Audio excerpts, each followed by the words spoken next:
এই বাবুর সমস্যা কি? অফিসে গেলে আমার কথা একদম ভুলা যায়।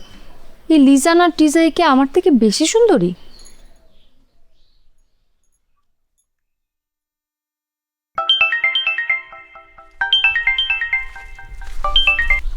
হ্যালো।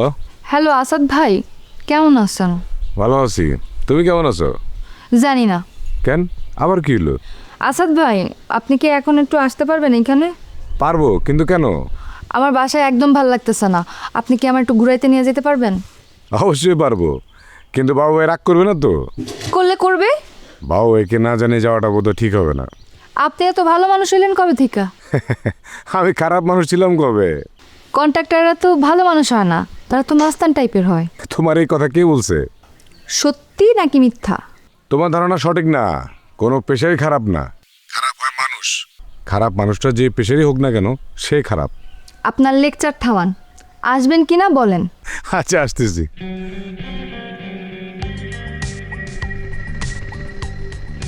ওরে এখনো পোলা বানিয়ে আছে। মিস্টার বাবু, এইবার তুমি বুঝবা ঠেলা কারে বলে।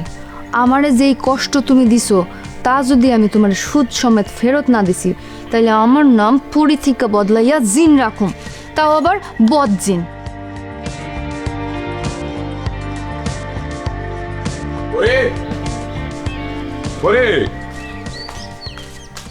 কই যাবো? যেদিকে দু চোখ যায়। এটার কিন্তু আবার অন্য অর্থ হয়। আজকেও বাবু ফোন ধরে না। কাজে থাকতে পারে, সে তো ইঞ্জিনিয়ার মানুষ, সাইডেও থাকতে পারে। তাই বলে কি সকাল থেকে একবারও ফোন দিবে না? তা অবশ্য ঠিক কইছো। নতুন বইয়ের একটু পর পর খোঁজ নেওয়া উচিত। তাইলে বুঝেন আমার সন্দেহই ঠিক। কি সন্দেহ? নিশ্চয়ই এলিজাবেথের সাথে বাবুর কোনো লটর ফটর আছে।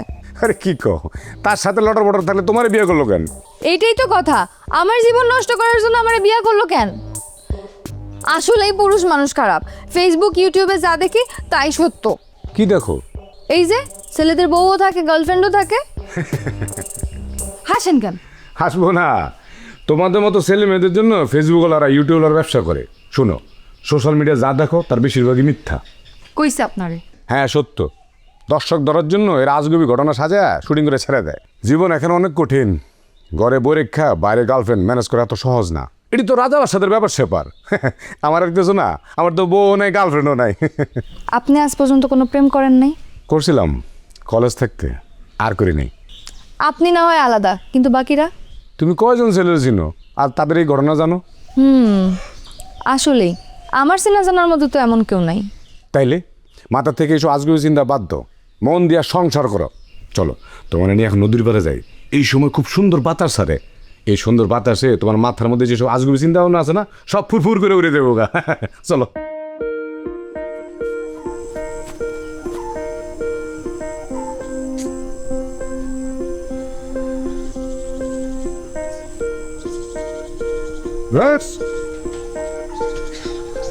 আবার কি হয়েছে?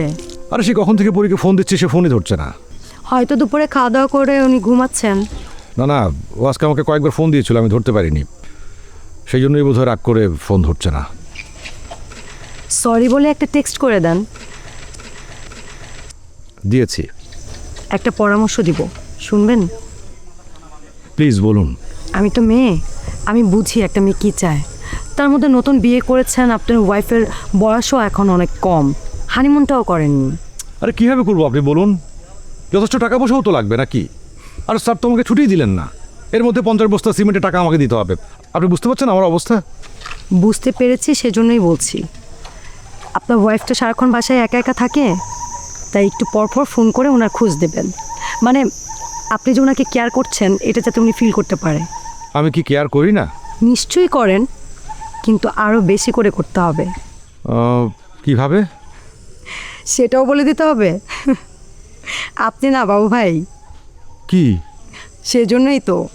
আরে সেই জন্যই কি? আচ্ছা ঠিক আছে, আমি এই সেটটা দেখছি, আপনি তাড়াতাড়ি আগে বাড়িতে যান, গিয়ে বউয়ের মান ভাঙান।